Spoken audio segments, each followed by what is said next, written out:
My name is Ross Romero. I'm the founder of Latino Reel. For those who weren't here earlier, I will just mention that I used to serve on the Sundance Advisory Board and observed that there was not a good location, gathering, and content of Latino U.S. films in Sundance. And one of the things they said was, well, we don't know where the community is, we don't know the talent. I said, okay, you're not looking, but we're going to bring them here. So thank you for being here, because this is what it's about. Give yourselves a hand if you would. Sundance is noticing the opportunities in diverse communities, and I'm particularly proud of the Latino emphasis and focus. So thank you for being here. For those of you who think I'm the only Latino in Utah, I want to tell you, because I am from Utah, that we also have in the back Phil Kirk. He's the captain with the Park City Police Department. So I'm going to have him stand up, a fellow Latino, and he's also, a member of our local community to protect and serve. And so we thank him and the hospitality of Park City. I also want to recognize the 710 Bodega community. They've done a wonderful job keeping us fed and keeping us in drink. So let's give them a hand if we could. Thank you to our friends here. Okay, enough about the business. Oh, one more piece of business, if I could. You guys, we can't put on these programs. We can't have venues and have catered hospitality without our sponsors. So please do recognize our sponsors. I'm going to ask you to use social media to talk about their support of this event, to talk about this event so that others know about it, right? Because we don't want to be a secret. We want to be known. We want people to know that we're here and that we are in the community. So please thank these sponsors when you see them. Come back this afternoon. I can tell you that AT&T is going to be also hosting a panel this afternoon, another one of actually our title sponsor. And we are very fortunate right now to have a panel led by another one of our partners, Latina. And so let me introduce the moderator for the next panel, Robin Moreno. She is co-president of Latina Media Ventures. Here she is. Please welcome her up. Welcome her up. You got it? So I'll just take a moment more to say that they're the largest media property aimed at acculturated Latinas in the United States. Let me just say this. Look, page 9, because there's a lot of information here that you should know about, not the least of which she has a blog at robinmoreno.com, okay, a weekly publication. So check that out. Also share that site. She is from Texas, although she now hails from New York with her hubby and daughters. So without further ado, please, Robin.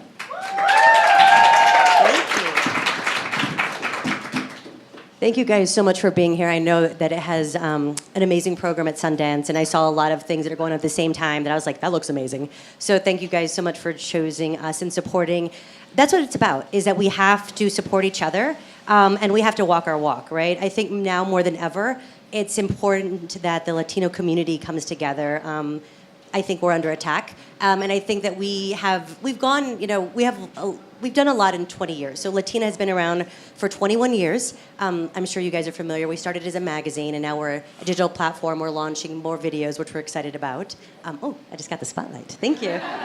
But we were really founded on the mission that you can't be what you can't see. Because when we were founded in 1996, 21 years ago, there just weren't enough stories being told about Latinas, right? So if they did, it was maybe like Charo on the Love Boat, and maybe, Rita and West Side Story, and that was sort of it. And so our founder said, you can't imagine doing something if you just can't see it. And so we literally were founded on spotlighting and telling stories that were not being told. Amazing, amazing stories of women like Dolores Huerta that people still sort of somehow didn't know and only pay attention to Cesar Chavez, women like Sonia Sotomayor, things like that. And we also tell difficult stories, and we'll talk about that today with some of our panelists, because you can't fix what you can't see. And so it's important that we also talk about the challenges that our community faces in a very real and authentic way. So I'm so honored that you guys are here. I'm really glad that Ross founded the Latino Reel, because it's only my second time at Sundance, but a lot of times we're still not being told. Again, Latinos, we really are upholding the movie industry. 1 in 4 moviegoers are Latino, but we only represent about 4% on screen. And this is in 2018. So it's insane. It's literally insane. And that's why our work at Latina is not done. because we literally 2 decades later feel like, really, this is where we are? But that's why, just coming back to where I started, more than ever, we need each other because we can't do it alone. I can't do it alone, and y'all can't do it alone, and we shouldn't do it alone because it's much greater than all of us. So without further ado, I want to talk about my panelists and bring them up because I'm so excited. I'm like so girl crushing on all of them. They're amazing. So first up, this is the hardest name ever to say. Erthia? Irthia. Okay, so Irthia at Dinzy. So she just got promoted. She is vice president, woohoo, of inclusion and diversity at Time Warner, and it's really paramount that these organizations, it's an inside job, right? And so she's a total chingona, and we'll be talking to her about all of the things, the ways that we're going to change the industry inside and out. So thank you. Next up, we have Christina Constantini, who is an amazing, so she is an award-winning, Peabody Award-winning investigative journalist, and she's just premiering her premiere documentary here at Sundance now, right? And it's called The Science Fair? It's called Science Fair, that's Yay! right. All right. So we'll talk about that. Thank you. And then we have Rudy Valdez, who is an amazing director, and he has his movie premiering here as well called The Sentence. And we'll really talk about that because that's a personal story for him. Thank you. And do we have one more? Oh, and there you go. I'm sorry. And then, of course, and the Josefina Lopez. So you guys... Okay, perfect. So Josefina, as you guys know, she created Real Women Have Curves, which was a launching pad for America Ferrera. She has a nonprofit now back in LA, and we'll talk about, because she really has been at the forefront of Latinos in the industry, and I'm so curious to see what's changed for you. So actually, I'll get started with that question, Josefina, because, I remember going to watch Real Women Have Curves. I'm from San Antonio, Texas. I remember I went down to the Guadalupe Culture Art Center, a very local Latino art community, and watching Real Women Have Curves when I was, in high school or college. And I just had never seen, something written by a Latina about Latinas and for Latinas that spoke in a real way about real issues. It was such a watershed, so I just want to say thank you for that. But, fast forward to 2018, how different is the industry for Latinas? Is it? It hasn't changed a lot. I've been in this business since I was 21. I'm 48, so do the math, right? And not a lot has changed. I think this is the first month where I'm actually optimistic about change, only because the Me Too movement has started a real conversation. I came to Sundance 20 years ago. It's the first time I brought Latinos. I always bring Latinos. My posse's right there anyway. Yay! And I mentor Latinos, and I tell them about Sundance, and we've been trying to bring brown people so that it's not the whitest event, and it's, so not a lot has changed, The only thing is maybe there are a few more Latina executives in studios, because what has changed is that us as Latinos, we have the tools now to go make our movies. We don't have distribution yet, or a lot of financing, but everyone here can make a movie. Okay. We all know how to do it, so it's not about, 20 years ago, it was like, there are no Latino screenwriters, that was the myth.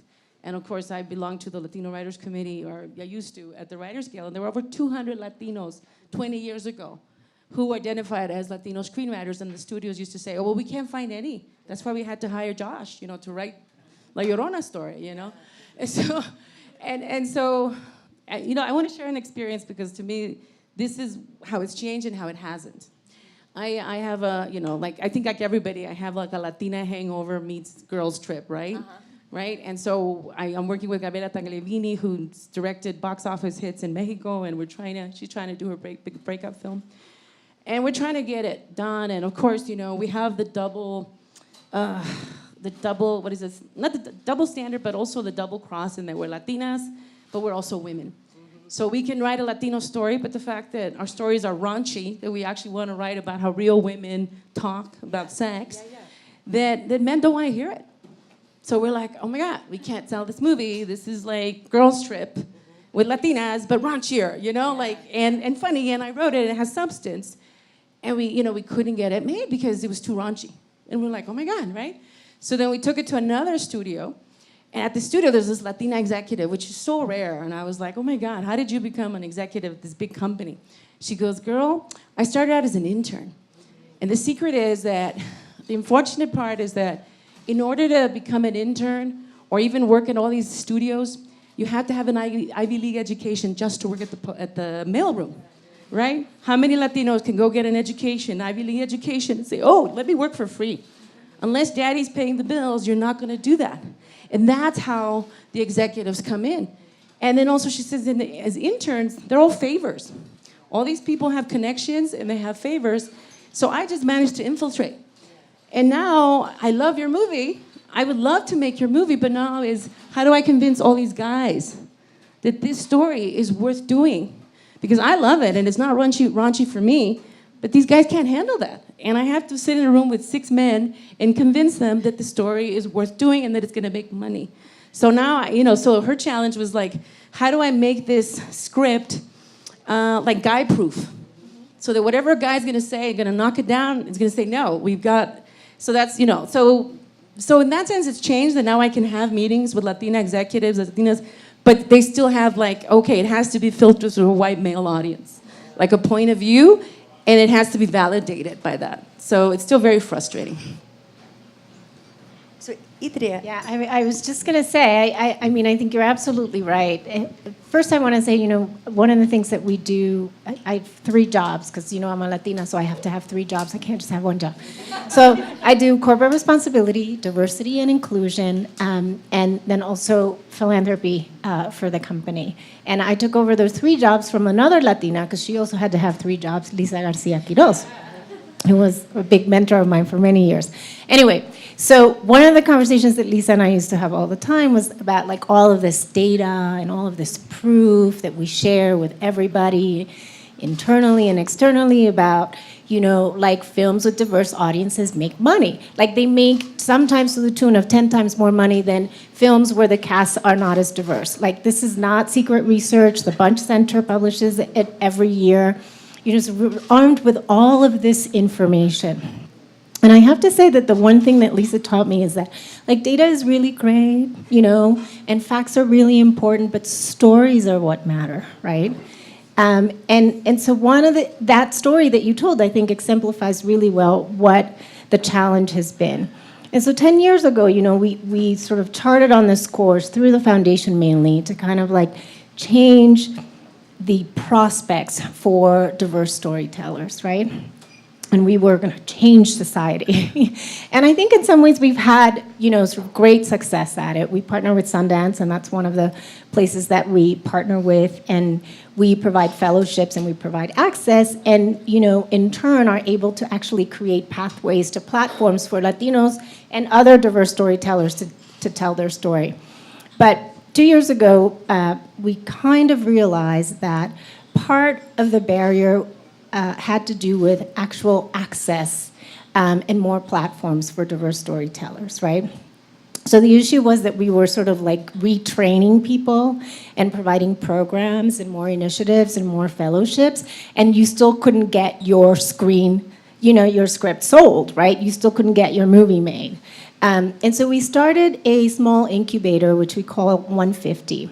And the express purpose of that is to really uncover that talent that we know exists, that other people sort of aren't tapping into, but that is experienced, that they've proven, like Josefina, that they've done the work, that they've had success, but still can't get that script sold, right? And what we said is, listen, it's great for us through the foundation to sort of support all of these folks doing these fellowships and programs, that we don't want to program people to death, right?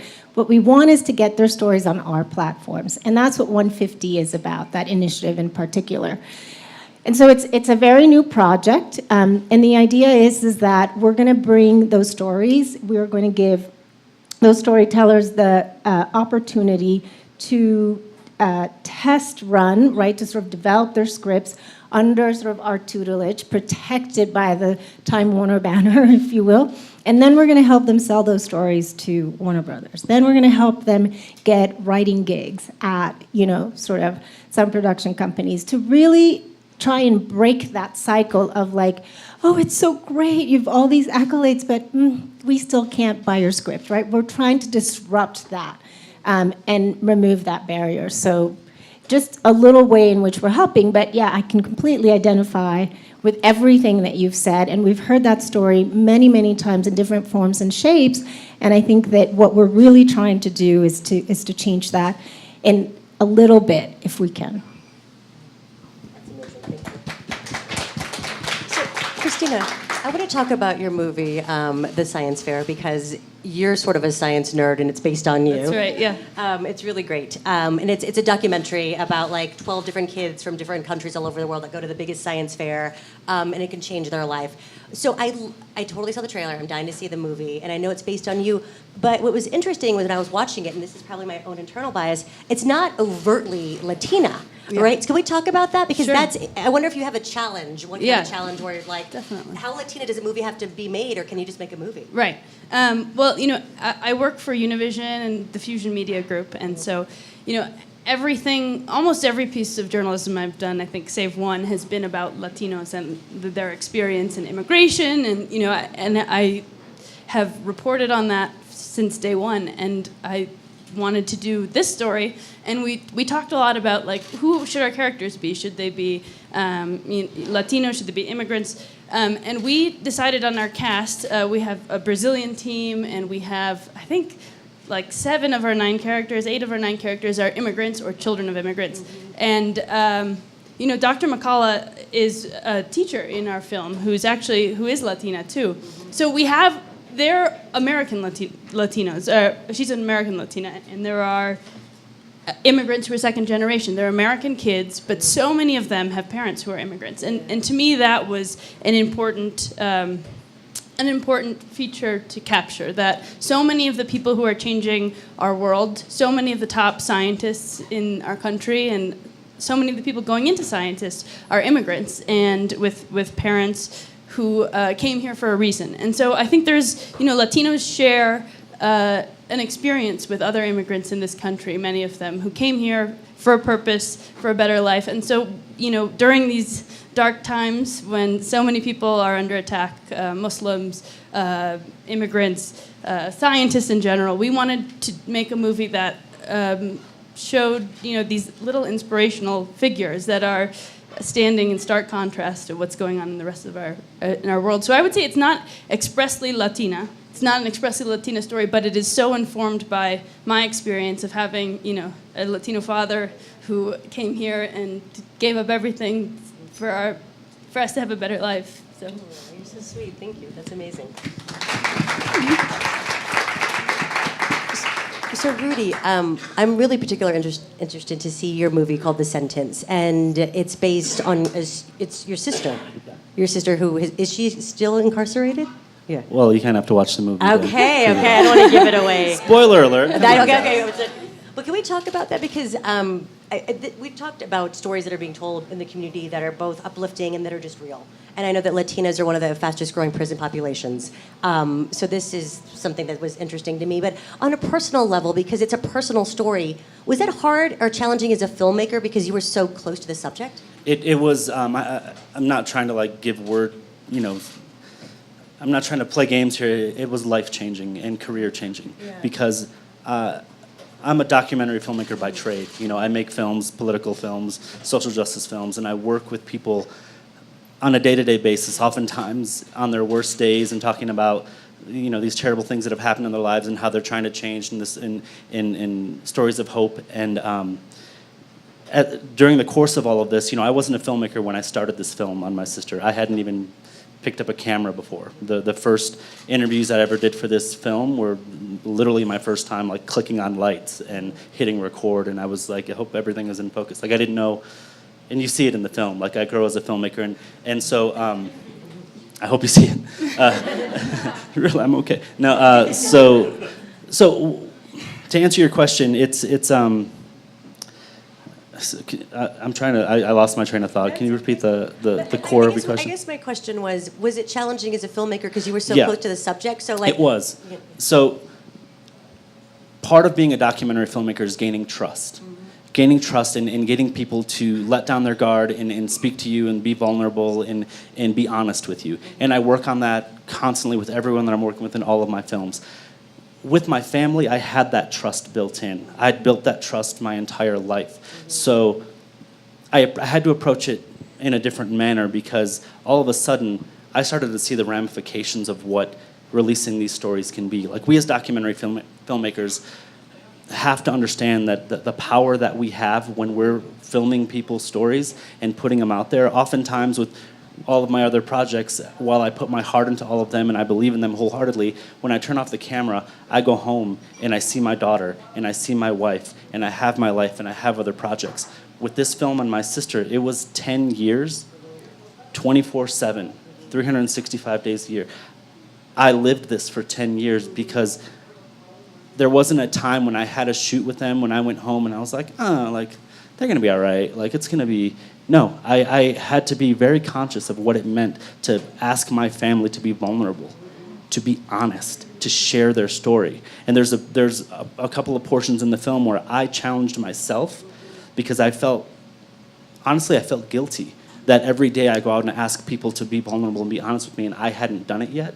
So I was setting up for another shoot with one of my family members, and the camera was on, and I'm looking at the camera, and I'm checking focus and all these things, and I just start talking, and I let it be stream of consciousness, and it was about allowing myself to be vulnerable and allowing myself to feel what it feels like to be on the other side of that lens and have to be honest. And I forced myself to be honest. And I didn't know if I was going to use it in the film, but it ends up being pillars in the film because it truly talks to honesty and the openness of our family. I had to do it too if I was asking them.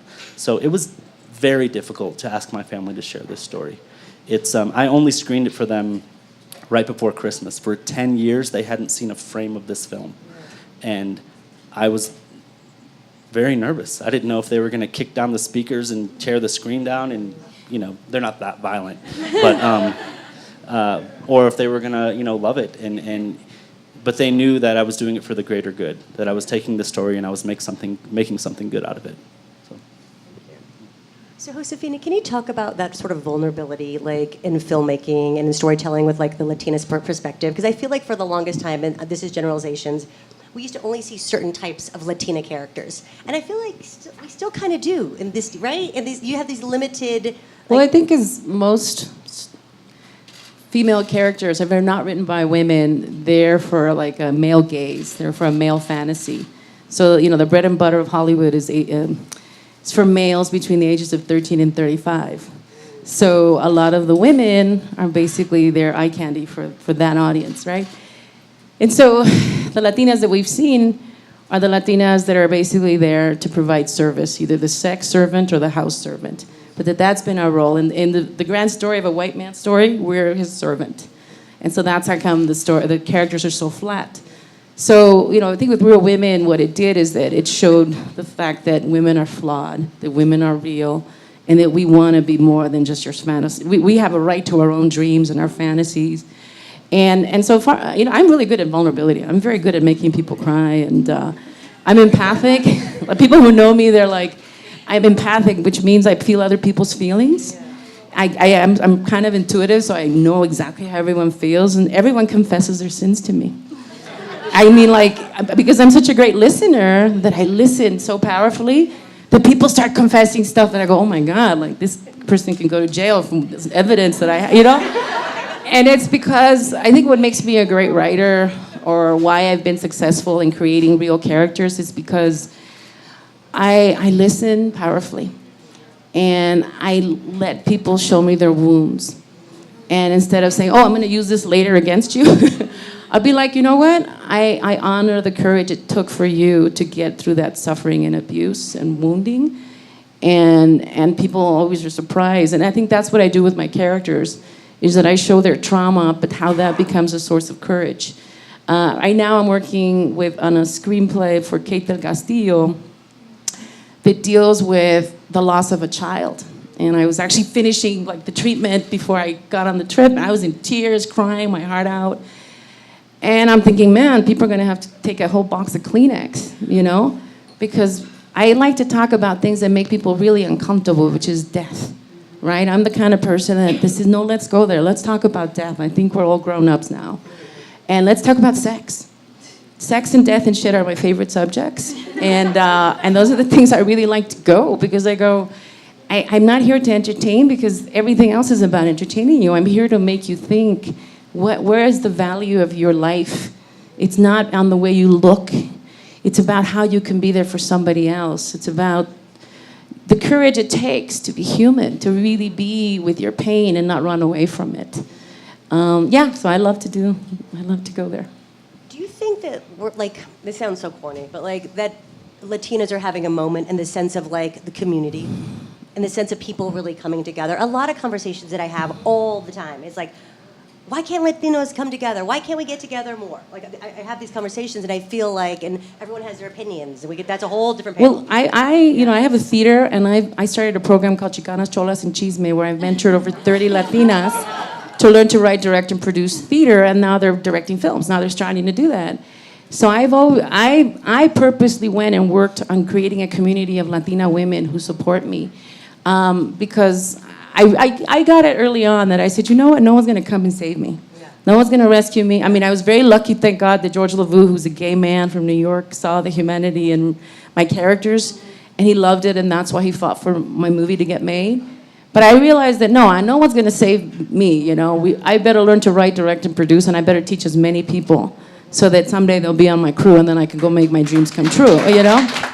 And as a matter of fact, if I can share this, I started something called the Latino Screenwriting Academy. So if you live in Los Angeles, I'm gonna save you the $27,000 if you go to UCLA, or $90,000 if you go to USC. Don't spend that money. Come spend a week with me, and I'll teach you everything about screenwriting that I know. Stuff that I cannot, like I'm a teacher, and I cannot possibly teach you the stuff I know about why people really do the things they do. What's the source of suffering, and all kinds of stuff that in academia you cannot teach. So if anybody's interested in it, please talk to me. It's in February. It's a whole week, and it's really intense, and it's very inexpensive. Don't spend that money and go to screenwriting. Don't learn screenwriting. You can teach yourself screenwriting, and I can teach you too. Amazing. All right, I'm joining up. Erthia, can we talk about, we talk a lot about like allies and support, but you're really, really doing it on the inside. It's sort of an inside job with, no, for real, right? Like that's how like the revolution begins. It's from the inside. And so can you talk about the challenges that you have telling these stories and convincing the corporate America that this is important? Yeah, I mean, I think, we've sort of seen a lot of that splashed around the newspapers and the media and news stories lately about sort of this sort of entrenched society of men that like own the narrative of every, sort of movie goer or audience, right? I do think we are in this very different moment in time, right? And I think it's a painful moment. Oh my gosh, I'm about to get philosophical. Sorry. I think it's a very painful moment. I think we're going through this moment where, we're being challenged to really define the kind of country that we want to have. And I think that, as sort of me personally, not speaking for my company, as disappointed as I was about the election results, I sort of feel like I did when I was giving birth. It's like it hurts so much. But at the end, I really do believe that at the end, we're going to win, right? And we're going to get that sort of high from this like new, beautiful baby that it's going to smell much better and not be so orange, right?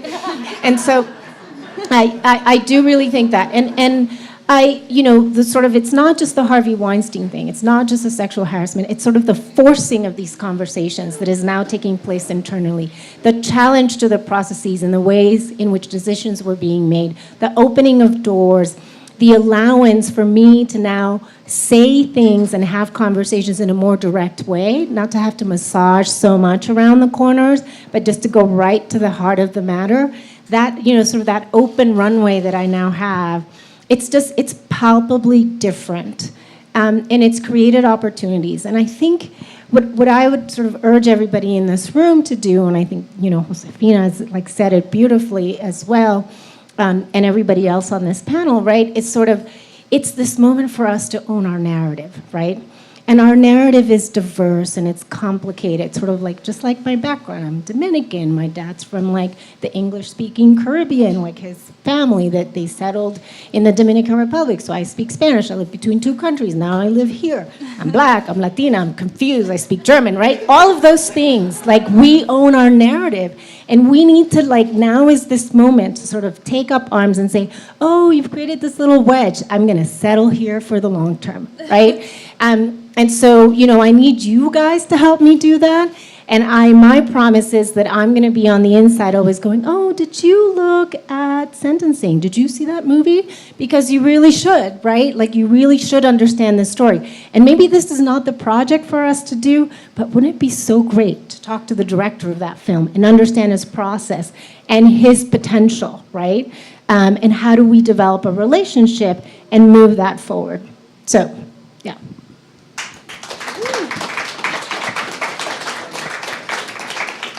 So, Christina, can you talk about shifting from sort of being behind the scenes as an investigative reporter to being a director? I mean, Sure. it's a really, like, it's a becoming, it's stepping up, like, Yeah. it's coming into your own, girl. So can you talk about that process? Yeah, I mean, it's truly been mind-blowing.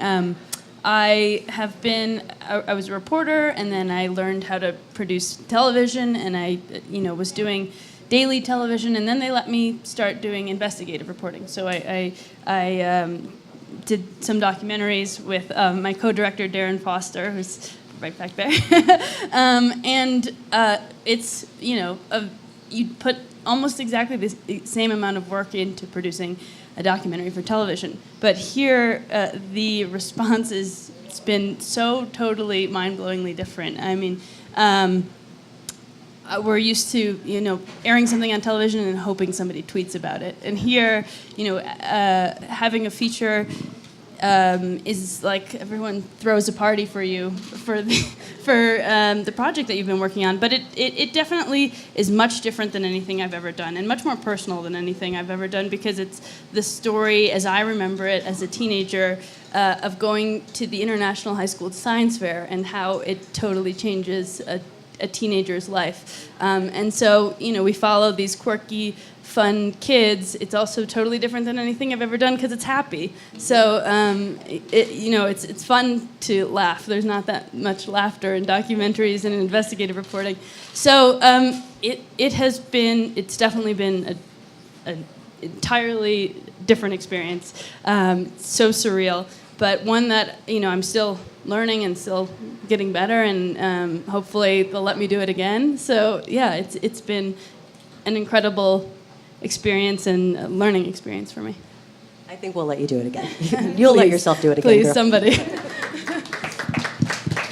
So, Rudy, you've worked in the documentary category for a long time.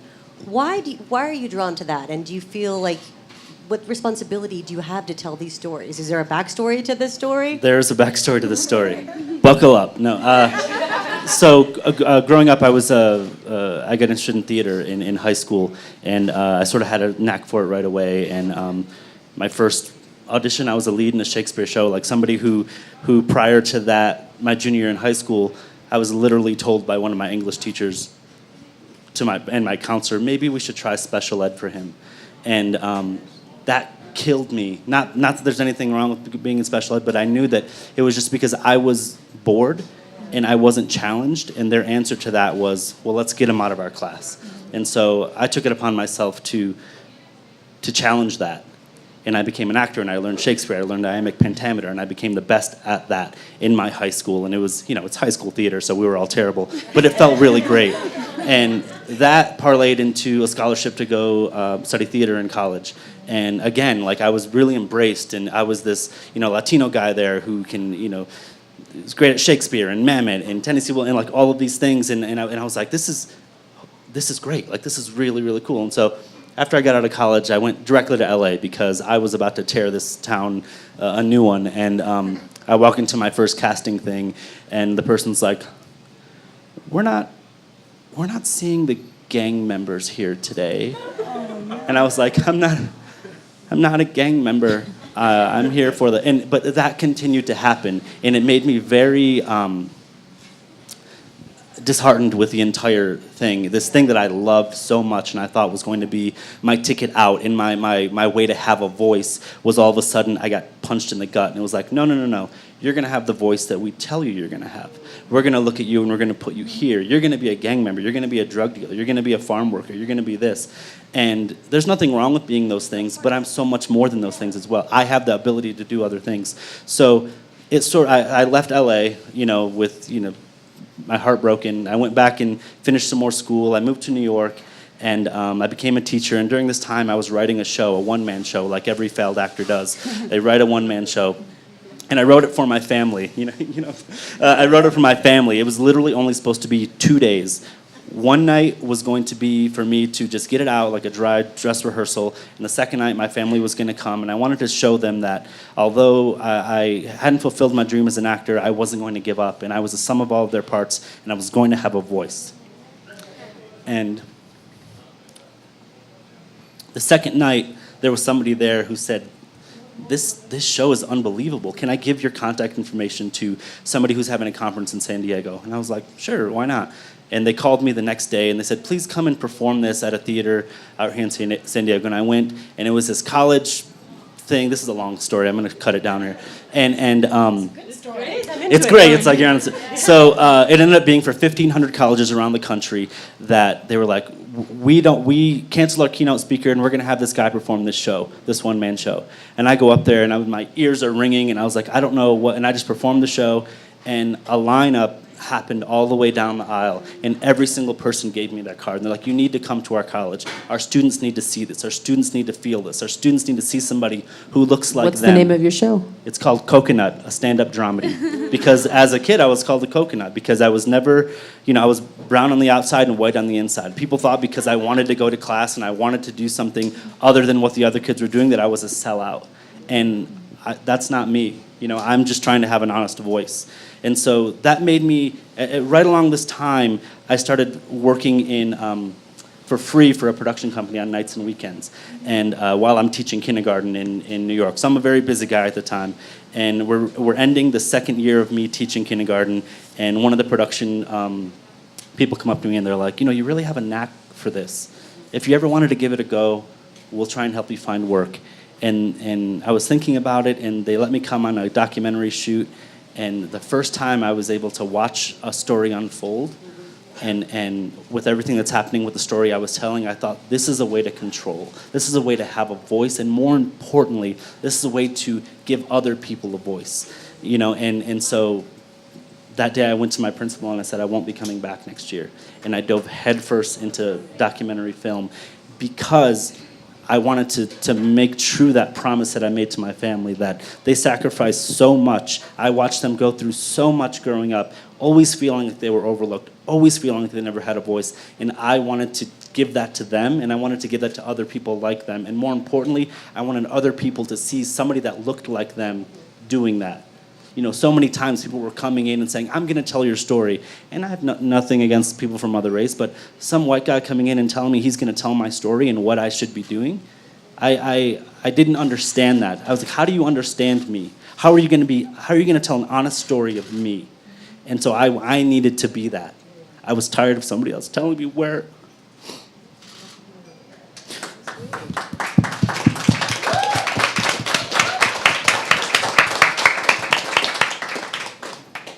Nobody's going to tell my story.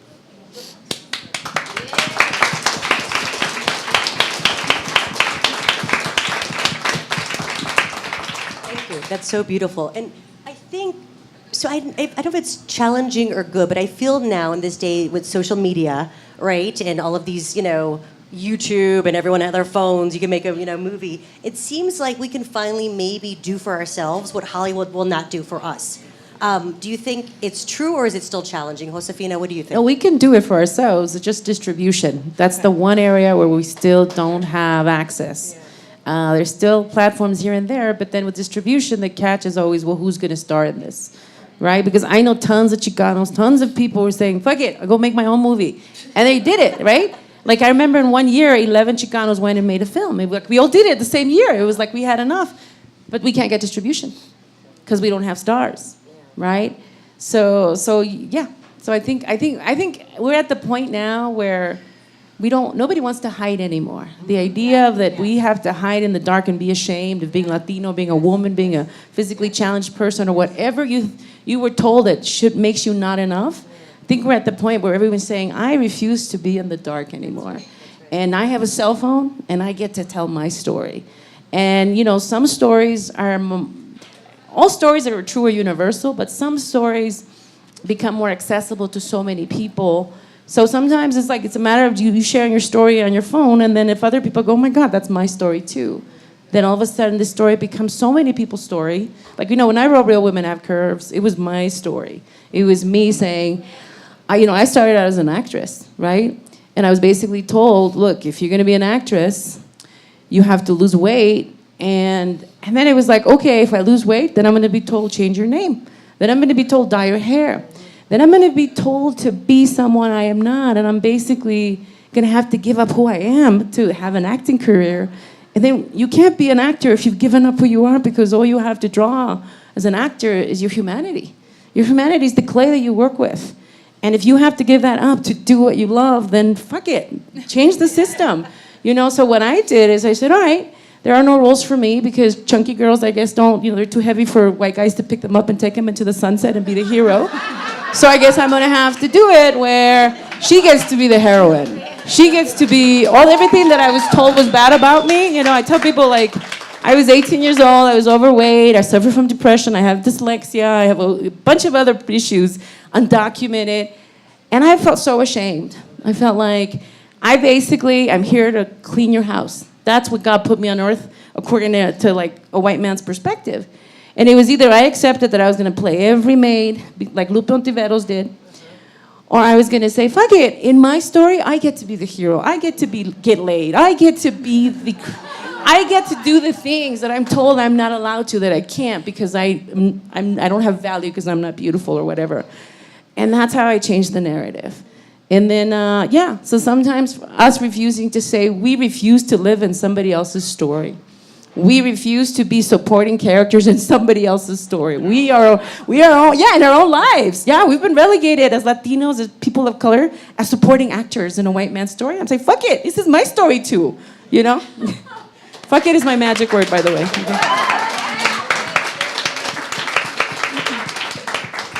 Like hashtag, fuck it. That's the name of the panel. So I feel like as actors, and you get to, sometimes you have more license to say fuck it. In a corporate world, Back to reality. I'm just saying, in a corporate structure where it's like, there's like meetings, you have to show up and look like this, and maybe not wear hoops or be too Latina. How does that affect you being Latina? I have to say, as far as corporate entities go, we're not on the far end, right? Because we are a creative place. So fuck it is used liberally in many a meeting.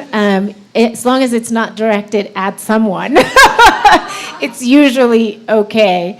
But no, I think, I work in the corporate entity, which is Time Warner Inc. Our other properties, in case people don't know, are Turner, Warner Brothers, and HBO, probably the best disseminator of the word fuck in the entire media landscape. So no, I don't think we're that sort of shy about using real language, and we allow plenty of creative license, both to, sort of our storytellers and our executives. So yeah, we're a semi-cool place to work at.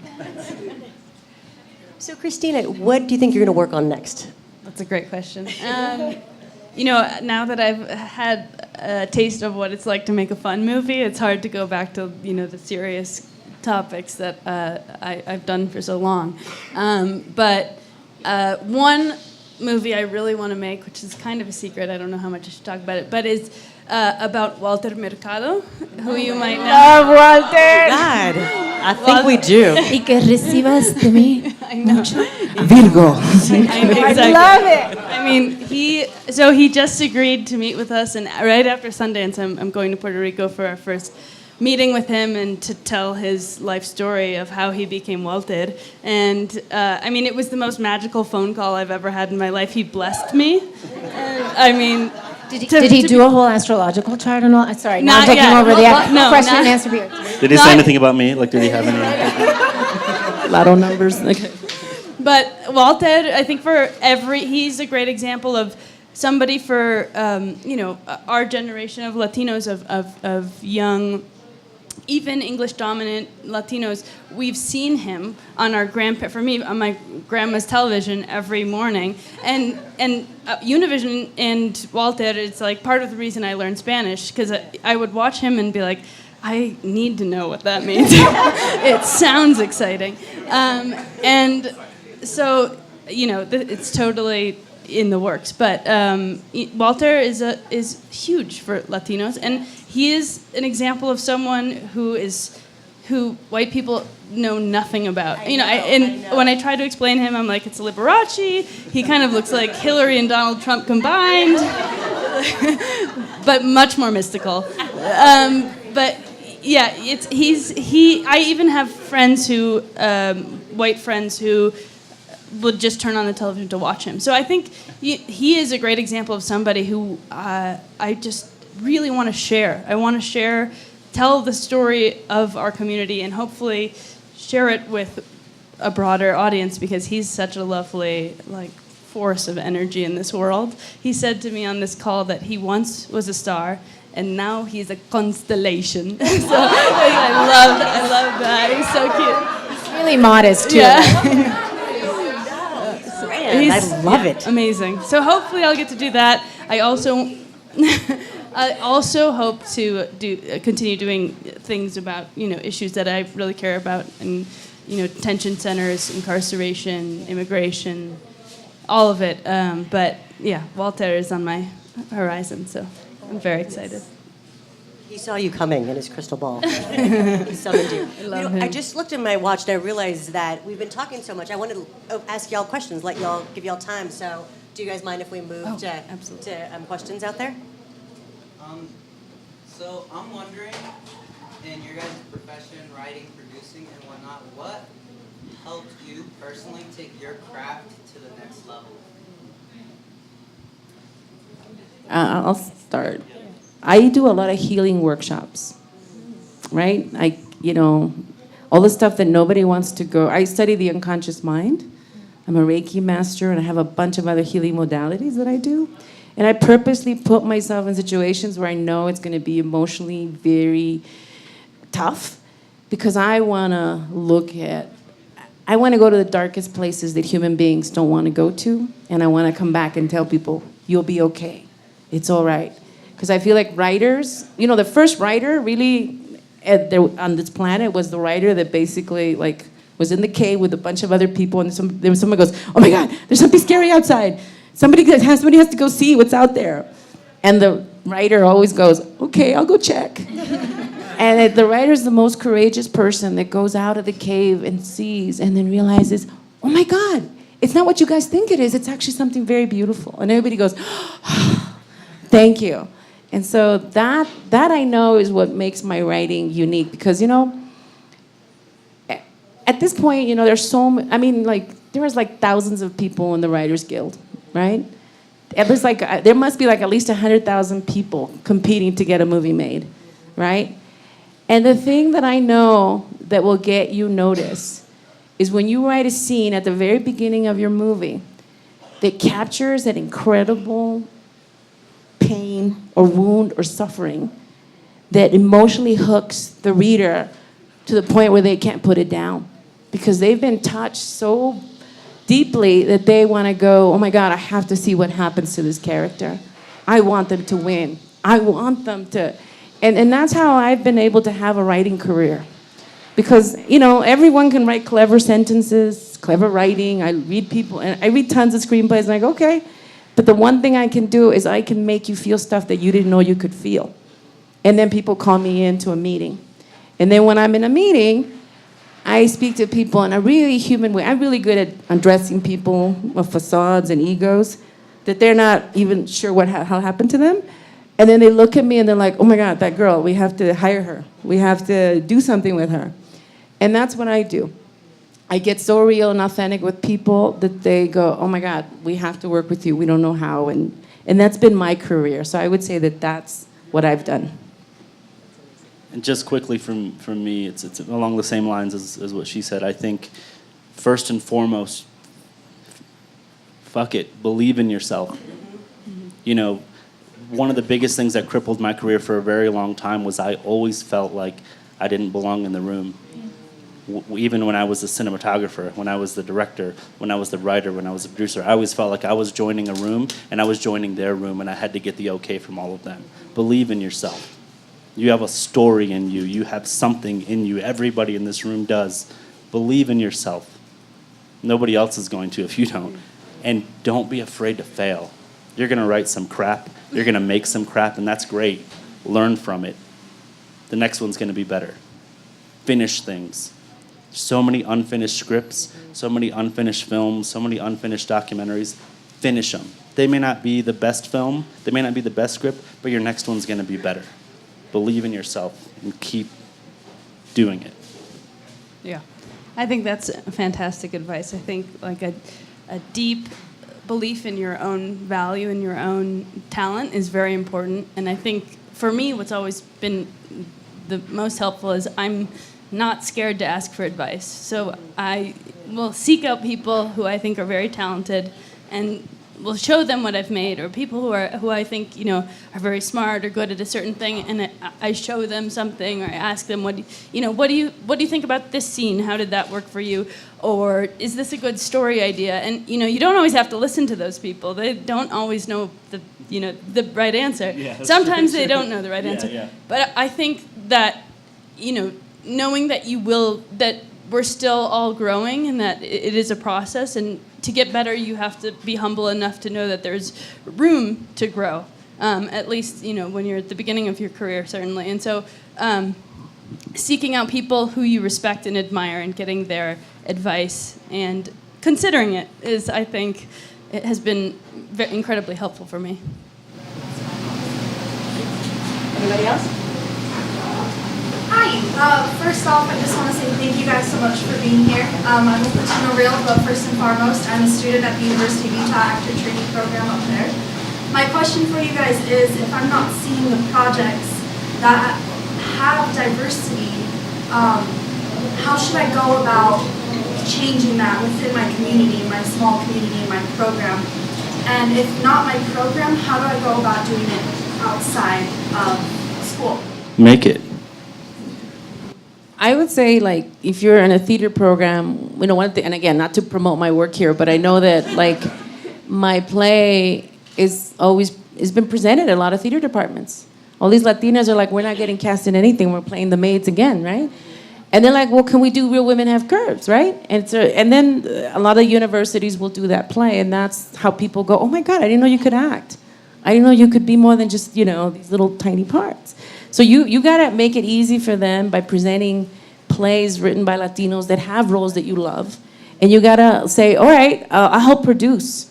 I'll help figure out how. You basically wanna make it so easy for people to say, yes, you're right, that's a great idea, let's do it. So you've gotta take the initiative and say, okay, I'm not just an actor, I am a producer as well. I'm gonna manifest this by bringing as many elements as possible so that this can happen. And that's how a lot of people, because I get invited to speak at a lot of different universities, and I'm sure a lot of other Latino playwrights do, and that's how they do it. They said, well, we need to have a play for people of color. We need to have a play for women, that are not your typical, skinny white girl roles. We need something else. And so if you make it easy for the department, they'll be like, yeah, okay, sure, right? And now if they don't want to do that, then you're like, you know what? I'm getting the hell out of here. I'm going to LA.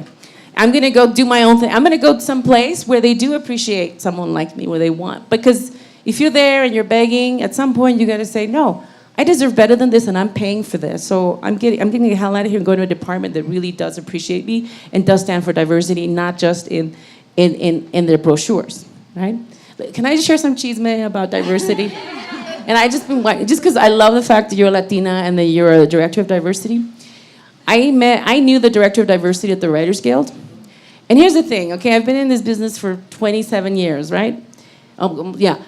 And the thing is that it was so great because there was this white woman at the Writers Guild, And she did this thing where she figured, you know, as a white woman, like, I'm gonna make a difference. I'm gonna really get writers of color on all these staffs. So she figured, you know, she just started her first week. She figured, I'm gonna get together all the heads of all the diversity programs at all the studios, and we're gonna get together in one meeting, and we're gonna work, and everyone's gonna get to know each other, and we're gonna, you know, see how, you know, so she was very optimistic, and you figure that's a good plan. And then one week, a couple days before, she was supposed to have the meeting with all the heads of the diversity, you know, the writers department, I mean, just diversity, period. She said, they called me, and they basically told me that they were not gonna do that. And I was like, well, why not? And she goes, Josefina, I guess maybe as a white woman, I was optimistic because, you know, because sometimes you think the reason there's no diversity, this and that, is because people just haven't connected. They haven't connected the dots, and here I am connecting all the dots. She said, you know what they told me is that they didn't want to do that. So what I really discovered is that all these studios pay someone who's a person of color to basically a gatekeeper. All these people are just gatekeepers, okay?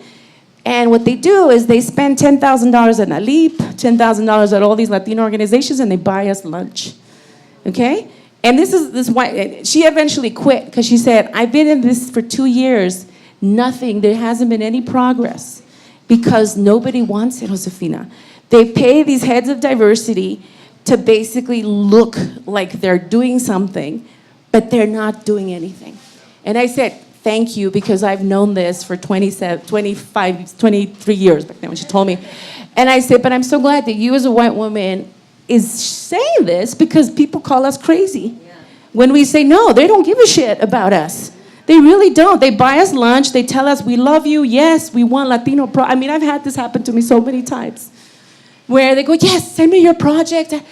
My manager calls them up. They're like, who are you? Why did you send me? They don't return calls. It's all BS to look good in front of the Latinos. And so this is the first year. And I walked away. I mean, I do theater and I do a bunch of other creative stuff. This is the first year where I'm actually optimistic. The people in diversity departments are going, oh shit, the jig is up. Like, okay, I think people caught on. That you know, like, how many more lunches can you buy us and not give us opportunities? And anyway, and then the other thing she said, okay, and again, this is chisme for you, and I'm hoping I lay it down, and yeah, this is not true anymore. She said, Josefina, you're not going to believe this. And again, I was like, tell me something I don't know, right? She said, you know, I figured that once a Latino makes it on a writing staff, that of course they're going to want to hire more Latinos. So I figured, let me contact so-and-so, the head of a big Latino TV show, and you know, give them scripts of all these Latino writers who, you know, are part of the Latino Writers Committee. And you know what he says? Is no, I don't want to hire them. I want to hire my friends. And I said, Josefina, they basically want to be the only Latino on that staff so that nobody else questions them about being Latino. And I said, I know that because I have not been able to get a job on so many shows because someone like me is intimidating, because one is I have a big mouth, and also because I grew up in the hood, right? So when some Latinos pretending like they're from the hood, or they've had it rough, or they know what it is to be undocumented, people like me are like, bullshit, you're like 5th generation Latino, like, you know, you're from Hawaii, you know? Not that, again, you couldn't be, but it's kind of like they want to be the expert on being Latino. So they rather be surrounded, and again, I don't mean to be disrespectful, I'm just telling you the chisme because I feel like this is the stuff that 27 years of being this, that I tell you. That you go, but why is it that the Latinos, and again, it's probably changed, like, you know, I could tell you big names of people that you'd be like, no, there's no way that guy, because he's so amazing and talented, no way he doesn't hire Latino writers. It's like, no, there's a lot of Latinos who don't want to hire the Latino writers because we have this internalized racism of like, I want to be the only one. And again, I have so many, like, I want to give their names, but I won't give their names. You can talk to me after and I'll tell you who. But this is the other reality where we've come from such scarcity that, to me, I hope that now things are turning so that when we mean diversity, we really mean like, yes, let's give everyone opportunities, not just the one special Latino who, you know, once he gets in, he closes the door behind him. Okay? No, I think it's that scarcity thing, but I don't think we have to have that anymore. And I certainly have felt it. Like, you have to be the only journalist, or you can only tell this one story. You know what I mean? But there's And that's also an there's old a million white paradigm, too, stories. right? Why can't we have a million Latina stories? Latino stories, Latinx It's an stories. old paradigm that there's not enough for everyone. Exactly. Right? That only one person can be the winner, which is also a very masculine paradigm. And I think for women, our paradigm is like, no, there's enough for everybody. Yeah, exactly. Especially when you bring women together, they create more. A woman, when you bring women together, they create 7 times whatever you have. Okay, so we have one question, which is so good. Oh my, okay, two questions. Okay, there and there, really quickly. For Josefina, what makes you hopeful? Is it that, like, now the fact that Netflix is... Well, Coco, right? Coco made so much money, right? Over almost $500 million. And now when people say, oh, you know, they're not Latino movies are not commercial, bullshit, right? Now when they say, oh, nobody's gonna go see a Latino film, fuck you, right? Okay. I'm from the ghetto, right? It's part of, you know, I'm okay. Anyway, no, so to me, like, the fact that Coco did so well, and that it was our community who went to see a movie that was done well, because they had, like, real consultants, they did the research, they were respectful enough of the story. To me, when that movie just hit a certain mark, I was like, all right, any executive who tells me all this stuff, I'll be like, Coco. They say, oh, that Coco, right? So to me, that's also what makes me optimistic. Last question. Okay, good question. So I have. Okay. So I have a family of like young millennials that are all writers, and I just want to know, what are the simple steps for a screenwriter? I feel like with an actor, you're like, okay, you take acting Are you classes. based in LA or? No, I'm in Florida. Oh, okay, But I all have right. family in New York. But yeah, so that's been the question. Like, my son wrote like a screenplay, and that became the conversation. Like, well, Ma, do they make money? Do they this? Like, how does that work? And I'm like, well, Bobby, first of all, it's passion. So let's start with that.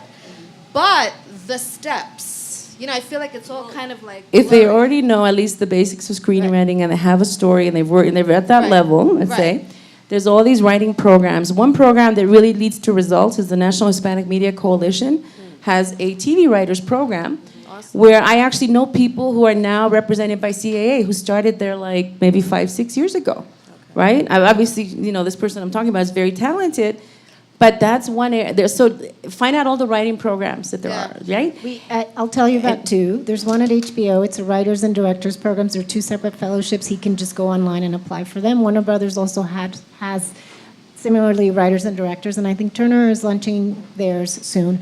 I'm convinced Disney has one. I'm convinced that, Yeah. like, you know, Fox Searchlight and all of these places.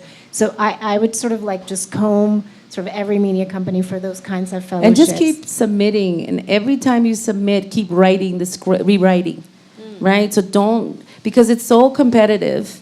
Like, even like HBO, like, you only have so much time because there's 20,000 people that already submitted in the first hour. You're like, shoot, like, I was too late, right? You know. So I would say start with the Latino ones, because you may not be as polished, but if they see promise in you, they will help you. They will help develop you so that you actually have a script that then you could submit to all these other programs where you have a better chance once you're polished. Thank you. All right, guys, so we're wrapping up. I know what gives you hope really quickly as we end. Rudy, what gives you the most hope? This. Yeah. I mean, this. You know, it's unbelievable. I sat down yesterday with somebody from Univision, and I told her at the end of our meeting, it was so refreshing, it was so amazing to sit down and talk with somebody who looked like me, who is representing and who is, you know, this is magic. Christina? Yeah, I would say the more and more voices and stories that are being told from these communities, it is just striking how underrepresented Latinos are in media. And every new, television show that comes out, every new doc that comes out, like when I saw yours, I was like, oh my God, I can't wait to see that. It's just, it seems we're at the beginning of a shifting tide, and that's very exciting to me. Erdia, I'll end with you. I think everybody here, just the fact that we came, we're gathered, we're doing things, we're interested in moving things forward, it gives me hope that we've found the strength within us to just do it ourselves. Yeah. Thank you all so much. And thank you very much to Latino Reel for convening this conversation.